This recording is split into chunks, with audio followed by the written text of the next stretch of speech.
আবৃত্তি যারা করছিল মনে হচ্ছিল আমার সামনে এসে দাঁড়িয়েছে, মনে হচ্ছে আমি যেন সেই তাদের একজন। আর মুক্তিযোদ্ধার সন্তান হিসেবে বাবার কাছে যুদ্ধদিনের গল্প এত শুনেছি, স্বভাবতই আমি না খুব সহসা এই ঘটনার মধ্যে ঢুকে যায়।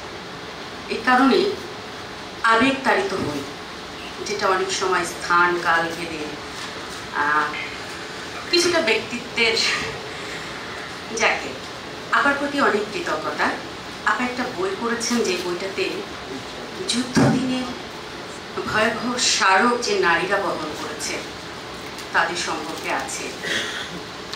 কারণ ভাই যেটা বলছিলেন, এমন একটা সময় গেছে, আমি মুক্তিযোদ্ধা সন্তান হিসেবে যেটা দেখেছি, ৭৫ পরবর্তী স্বাধীনতার কথা, বঙ্গবন্ধুর কথা, আওয়ামী লীগের কথা কিন্তু বলা যেত না। আমার বাড়ি রাজশাহী, প্রত্যন্ত বিভাগ বলবো, কিন্তু জেলা শহর হলেও সেই সময়ে কিন্তু আমরা অনেক ধরনের সীমাবদ্ধতা ফেস করেছি। স্বাধীনতার পক্ষে কথা বলা যেত না। সেই সুবাদে আমরা কিন্তু এখন সৌভাগ্যবান।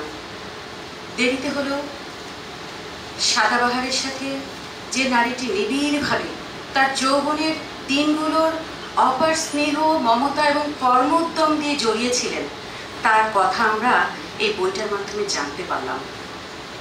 আমার আরেকটি কারণে ভালো লাগছে, এই বইটির সাথে কিঞ্চিত আমারও সংযুক্তি আছে। আমি একটু পেছনে ফিরে যেতে চাই।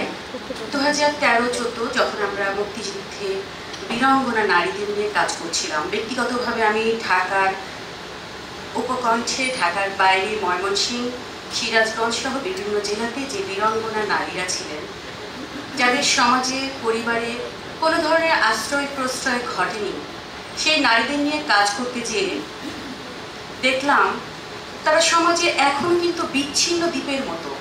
তাদের সন্তানেরা পরিচয় দিতে কার্পণ্য করে, তার সন্তানেরা হয়তো কোনো মাকে কাছে রেখেছে, কিন্তু তার মাঝে বীরাঙ্গনা ৭১-এর নির্যাতনের ক্ষত বহন করছে তার শরীরে।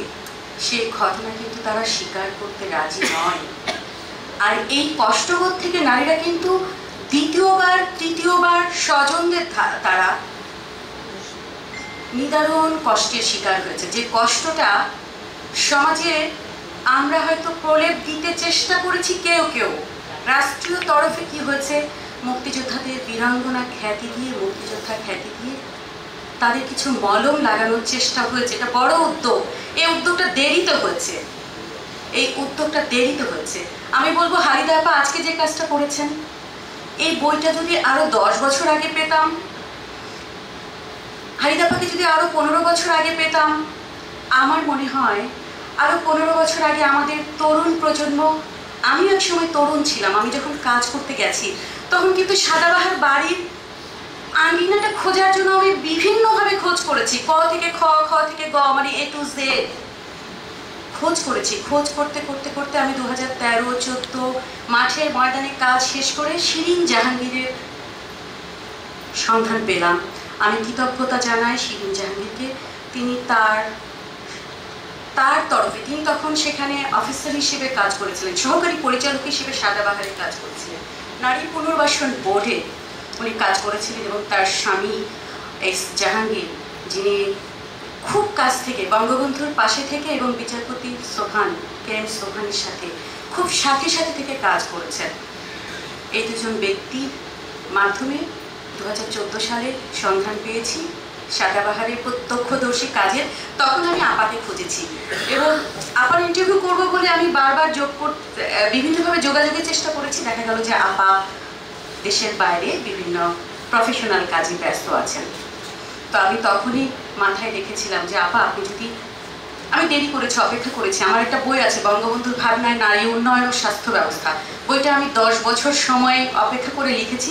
কারণ আমি চেয়েছি হালিদা আপাদের মতো যারা প্রত্যক্ষদর্শী, যারা ঘটনা কাছ থেকে দেখেছেন, ম্যালকম কোর্স, জেফ্রি ডেভিডকে কাছ থেকে দেখেছেন, তাদের প্রত্যক্ষ বয়ানে ঘটনাগুলো তুলে ধরার।